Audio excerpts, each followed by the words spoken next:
Okay, so moving on to the next piece of equipment, it's going to be the lacrosse ball. So the next exercise that I'm going to show you is rolling out and getting in between and getting those calf muscles. All right, so what you'll do is you can sit on the ground. You'll have one leg out in front. You'll put the lacrosse ball on the inside towards that calf, and what you'll do is make sure it's secure, and you'll pull that leg in, and you'll start to move that foot all the way around. So if you can see it, you'll move your foot all the way around. You'll pull real tight, and that will start to relieve some pain there. All right, so that's one way of doing it.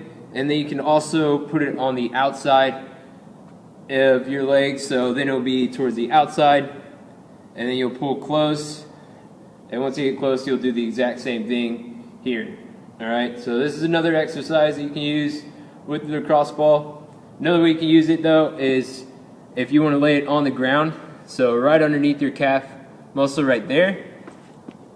So I'll just put it right there, and then you can put that other foot on top of your leg, and then you can roll your calf and your leg around on the lacrosse ball. That's going to get significantly deeper than the foam roller. So this is one way of doing it in case your calves are tight and stuff. This is another exercise you can do. I would advise using the lacrosse ball for this muscle, and then if you need deeper stretches or more release, then I'll use it for muscles that need that as well, need that kind of tension.